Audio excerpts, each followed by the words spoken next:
Maybe you're watching Gardener's World or another gardening show and you are all fired up to get growing, but you're thinking, what should I sow this month? Well, today I'm going to talk to you about what I'm sowing this month, what you should sow in April, and I'm also going to recommend one seed that if you sow nothing else, you need to grow this.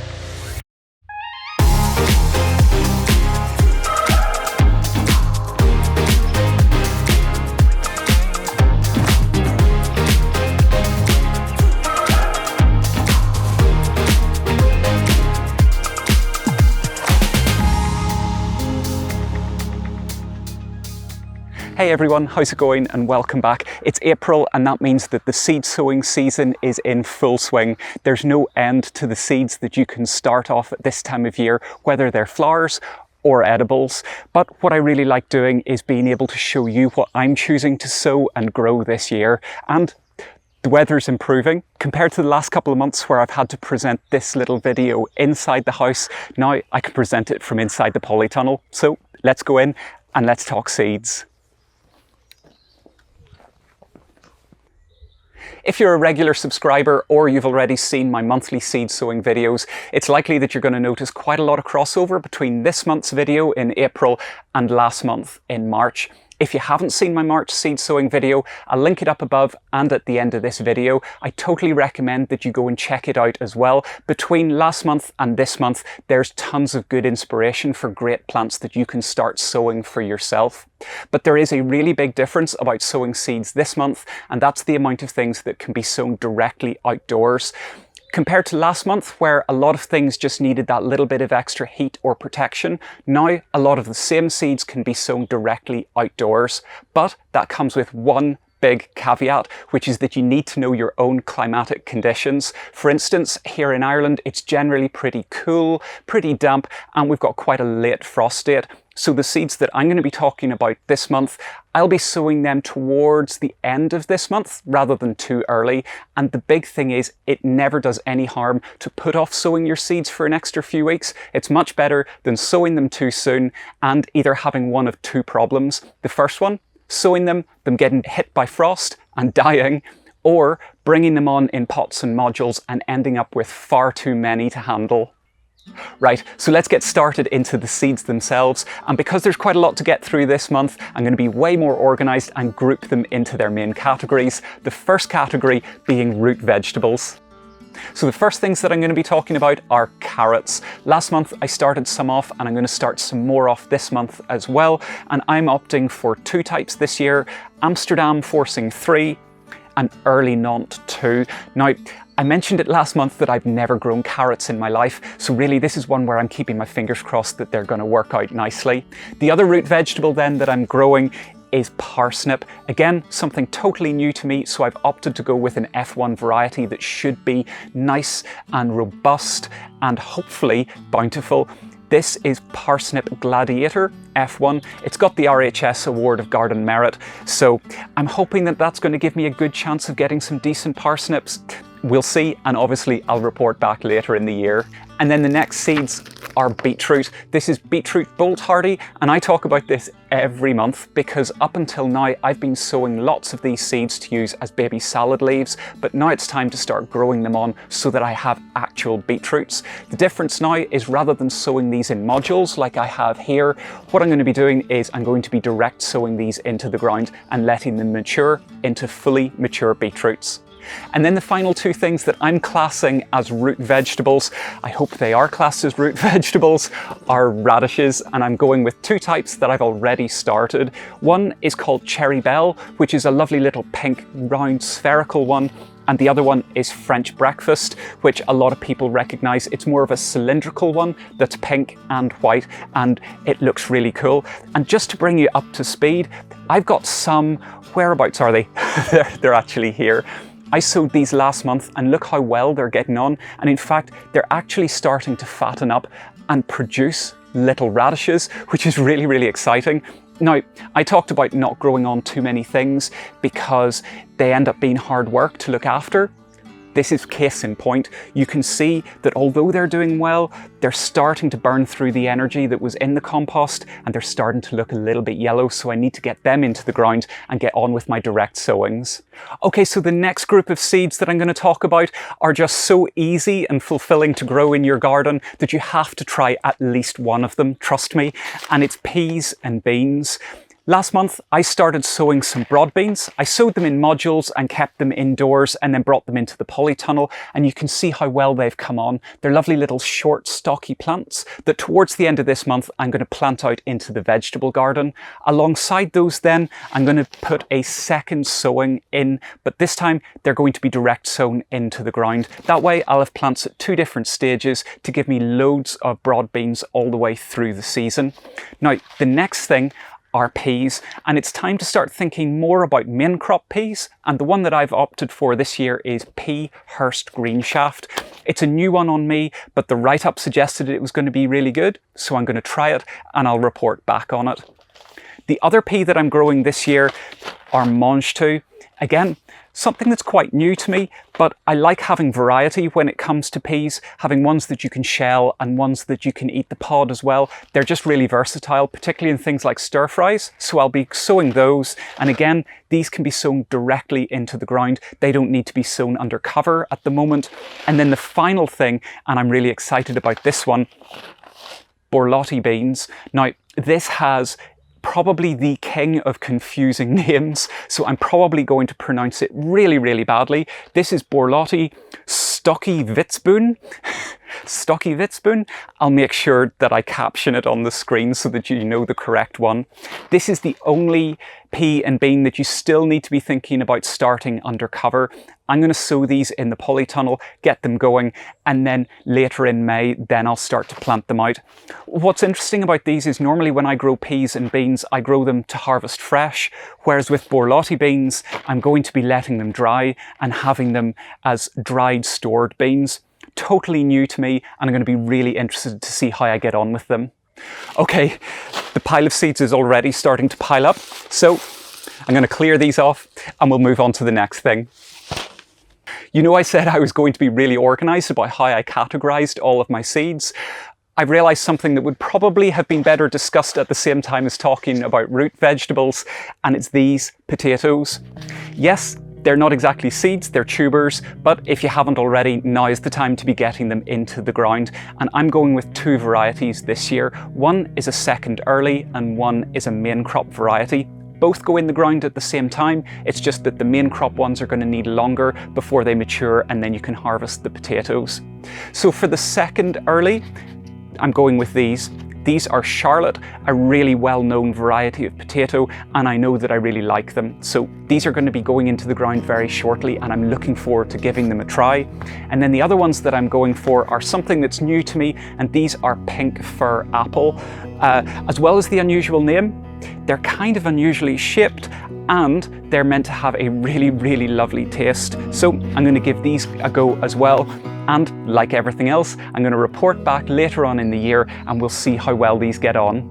If you're enjoying the video so far and you haven't already, please consider doing the things that us YouTubers ask you to do all the time. Hit the like button, subscribe if you're not already a subscriber, and hit the bell icon as well.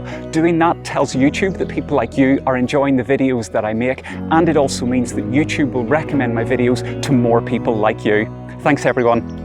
And I think my chair is collapsing. Oh my god, my chair actually has collapsed. What am I? Oh my god. Okay. Bear with me. I'm going to go and get another chair and we'll keep going. Okay. It's a lot better when you have a chair that can support your own weight. So now I can keep going and on to the next group of seeds, which I've kind of classed as a group of seeds that are leaves and shoots that you would eat as distinct from salad leaves and things like that. Now the first one is asparagus. I've already sown mine. I talked about it back in March, but I pushed it back until the end of March. I sowed it about 10 days ago, and this is asparagus Ariane F1. I thought it would be kind of cool to try growing some asparagus from seed rather than from crowns, and what they're promising is that if you sow this in the spring, that you can actually get your first harvest, a very light harvest of asparagus in the first year. It seems too good to be true, but I'm going to give it a go. This needs to be started under cover with a little bit of heat, so somewhere like a propagator or inside on a windowsill. It's just not quite strong enough to start it out in the cold soil of certainly an Irish spring.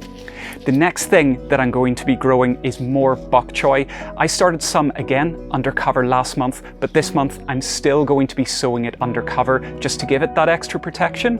And this is bok choy tricolored mix F1, and it's 3 different types: bok choy ruby, bok choy Macau, and bok choy Baraku. Lovely kind of mix, and I tend to use quite a lot of bok choy in cooking, particularly in stir fries, so that's going to be great to get going.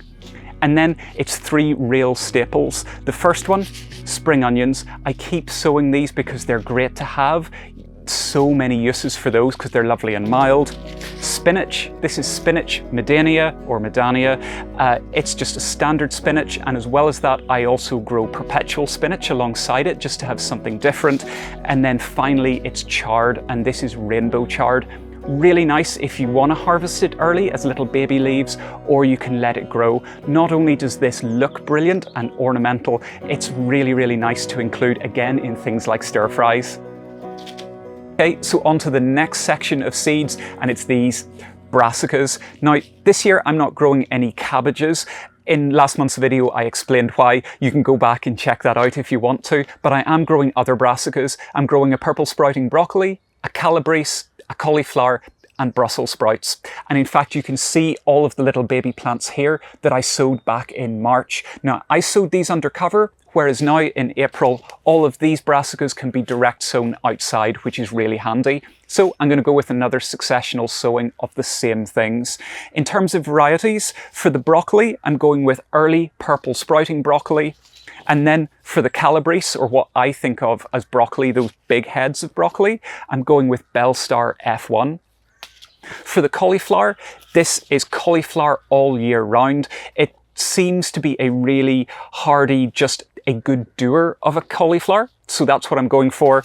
And then finally, in terms of Brussels sprouts, I've gone with Evesham Special. So like I say, I'll be doing another successional sowing this month just to really bump up the numbers of what I have and to have a nice ongoing harvest. Let's break up all this vegetable seed chat for a bit and talk about flowers. For me, they're probably just as important as all of the edibles because these help to bring in really good pollinators, which are going to help with your vegetables anyway, and they help support wildlife.